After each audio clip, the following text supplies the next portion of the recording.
The Rosicrucian Trail. John Dee was a very, very key influence in the historical Rosicrucians, and some say even the founder of it, the first president of it. But at some point, the presidency was given over to Francis Bacon, and he was in charge of the Rosicrucians, not just in England, but it spread right through Europe, and was following Bacon's particular programme. And outwardly Bacon called his programme the advancement of proficience of learning. This advancement of learning represented Bacon's desire to transform the world through knowledge. But he recognized that the key to obtaining knowledge was in a people's ability to communicate. As such, Bacon worked to reform the English language in ways never before realized. And it is a bit strange that the English language, as crude as it was in the time of Bacon's youth, by the time he died, it was becoming one of the most refined languages. But in England at that time, the English was dreadful. It was garbled with all kinds of different dialects, because if you think about it, England was made up of the Saxons, the Danes, the Gauls who had invaded, they were the Frenchmen, and they had a whole mixture of languages. So very often one Englishman could not communicate with another. To address the problem, Bacon surrounded himself with writers and poets who were like-minded. All these people, these kind of intellectual people, they all read and wrote in Latin, but they said, look, we need an English language. We're going to be a great country. So they needed a language and literature. So how to develop that skill. And that's what, I think that's principally what Bacon did. He gathered around him a literary society, writers, poets, artists as well. And some of them were employed to as part of the Secret Service of Queen Elizabeth. And they had communications with people all over Europe, in all the different countries of Europe. And from their letters they derived the roots of new English words, which they invented and put out. These new words were put out through a variety of literary works, books and poems and plays of the theatre. Bacon's circle of writers and poets were largely responsible for the explosion of English literature during the Elizabethan era. They included such notable authors as Ben Jonson, Christopher Marlowe, Sir Walter Raleigh, and Edmund Spenser, to name a few. In addition, Bacon was dedicated to bringing the sacred knowledge of the ancient world to English-speaking people, knowledge otherwise kept hidden by the barriers of language. When he died, and subsequent to that, they've culled together at least 2,000 books. Not books that he wrote, because obviously one man couldn't write that number, but he had what he called a scriptorium. These were scribes who he paid to write for him. When he was the Lord High Chancellor of England, he had wealth, and he used to pay the scriptorium, these scribes, and he paid people to translate the classic books, Homer's Iliad, all the old Greek, the Roman classics, and all those classics, Livy, translate them all into English and put them in books. It turns out too that Bacon had a printing press. He had a factory with using brass plates for printing. That was his own thing. Nobody knew about that until rather recently. But nevertheless, there were 2,000 works that we know of that passed through his hands in one way or another to give literacy to the English public. Printing presses to make these books available to many people at a cheap price. But Bacon's purpose and that of his literary society was to prepare the people of the old world to colonize the land of the new. As the term colonization scheme suggests, the launching of Bacon's plan for America was not by chance, but by design. It could be said that his great scheme began at an early age, perhaps when he was sent by Queen Elizabeth I to the court of France, where he was inspired by the example of the French poets.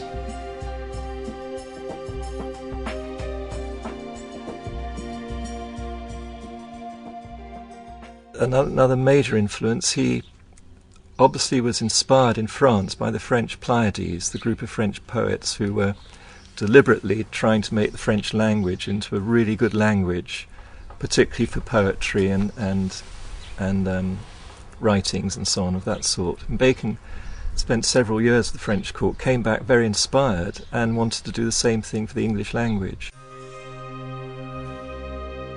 Upon his return to England, he was sent to study law at the prestigious Gray's Inn in London, where his statue can be seen today.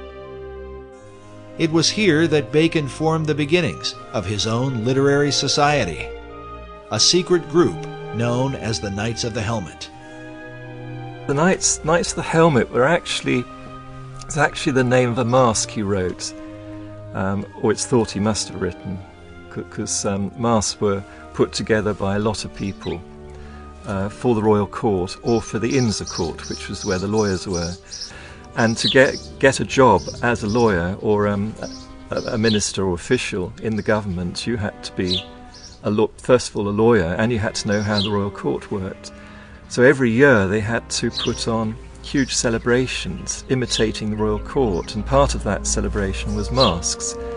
And many people were involved in creating these entertainments with their masks. Francis Bacon just one of them, but he became a key one, and he wrote quite a lot of the mask material, which one can identify. You know, once you get to know Bacon and his writings, you can identify what was done. And he's acclaimed by the lawyers as being the great one who inspired them and led them and wrote for them, you know.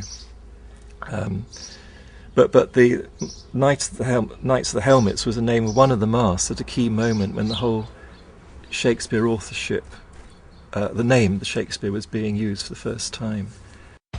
The Knights of the Helmet took as their inspiration the Greek goddess Pallas Athena, who carried a spear and who wore a great helmet, a symbol of secrecy. According to tradition, one that wears the helmet of Athena becomes invisible. And they had to swear allegiance to it. Not only that, Athena, the goddess Athena, carried a spear that she shook in the eyes of ignorance. And she was one of the greatest goddesses among the Greeks, ruling through intellect and man's wisdom. Even as Dr. John Dee had been inspired by angelic beings, some researchers believe that a spiritual encounter with Pallas Athena gave Bacon the inspiration for his life's work. Well, in some of those cipher writings that he had written, he writes there how this he heard an heavenly voice. The voice he heard inspired him towards secrecy and to imitate the work of God. The Divine Majesty takes delight to hide his work, according to the innocent play of children. Surely for thee to follow the example of the Most High God cannot be censored. Therefore put away popular applause, and after the manner of Solomon the king, compose a history of thy time, and fold it into enigmatical writings and cunning mixtures of the theatre. That was his mission in life. And for the rest of Bacon's life, he was dedicated to that one purpose. Baconian scholars believe that Bacon's revelation led him to develop a series of theatrical works that would teach the English people and transform them into a nation that could one day dominate the world and resurrect the Atlantean dream. Believing that he put away popular applause as his heavenly voice had commanded, he is said to have written behind the identity of William Shakespeare. Shakespeare is a synonym for Apollo and Pallas Athena. They're both known as shakers of the spear in classical tradition, and the spear represents a ray of light, a ray of wisdom, and they shake that spear at the dragon of ignorance. Exactly what Ben Jonson says in his preface to the Shakespeare Folio, to shake a lance at the dragon of ignorance. And this is the role of an Apollo or Pallas Athena. And they have always been the muses of the other 9 muses, who themselves are the muses of all the writers, poets, artists, and so on in history. So Apollo and Athena are the great inspirers. They're the great Shakespeares.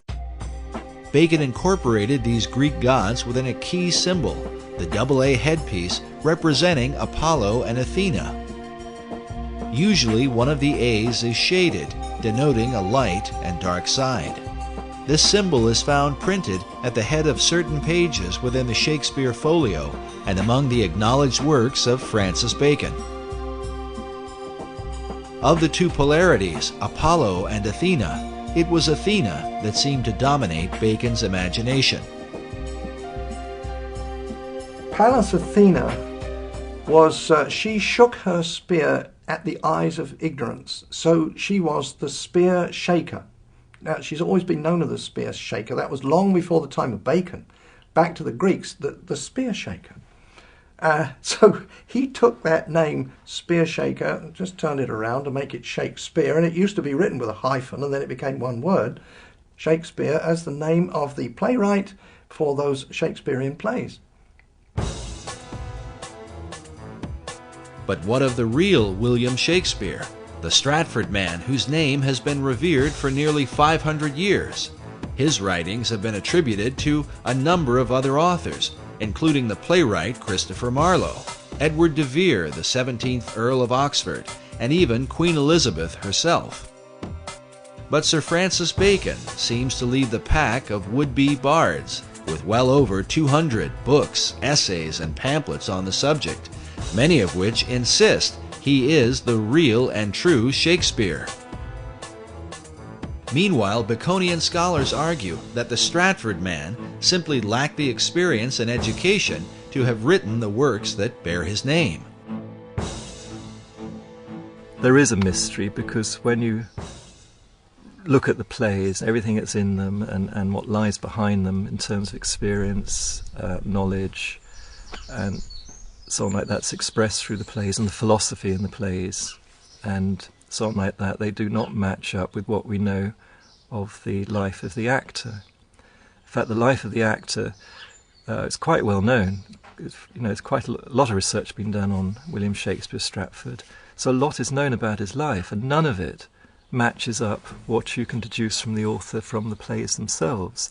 In fact, the more we find out about the life of the actor, the worse it gets. Here you have a guy who is barely literate enough to make a mark, much less write his name. His mark was only existent in 5 documents. There's not a single letter either from him or to him by any of his contemporaries. How can this guy have written the greatest literary works in the history of the world? It just didn't happen. Whoever's the author certainly knew about certain things happening abroad in the royal courts, in France, in Italy, and in Spain. Not only taught the workings of the court, but the intrigues as well, and who would know that? Certainly not a play actor like the William Shakespeare. There's no way that man could have known the intrigues that went on inside the court. But Francis Bacon did. He was well familiar with it. He was brought up in the court. You can't just say, oh, genius did it all. It's impossible for genius alone to do that. You've got to have all that background experience, knowledge, and so on, to get something like the Shakespeare plays. There's even a quote from one of the justices, one of the English justices, that it's clear that from the Shakespeare writings that the author had to be an attorney, because there is not a single legal error contained in any of them. The author writes naturally as if he's a lawyer. It doesn't just put in legal terms here and there just to suit the story. It just legal terms and the whole legal jargon just rolls off him absolutely naturally, as if he's used to living in that environment all the time. Well, that doesn't fit the actor from Stratford. There's just no way the historic William Shakespeare could have written these plays. There's only one person who could possibly be the author of those plays, which is Francis Bacon. Yet wouldn't the colossal size of all the plays, poems, and sonnets be too much for Bacon himself to complete, especially while becoming a lawyer, launching modern science, and writing the many other works attributed to him? This could be where the Knights of the Helmet took part, as evidence suggests that the plays may have been the collective effort of Bacon's literary society. We know from historical records that Bacon actually had a literary group around him. Some of them were actually paid, employed by him, and others just did it voluntarily. A big group. Why? Why did he do that? You don't employ a lot of people, or writers, poets, artists, and as well as cipher experts and so on. You don't employ them for nothing. So what do they do? And then you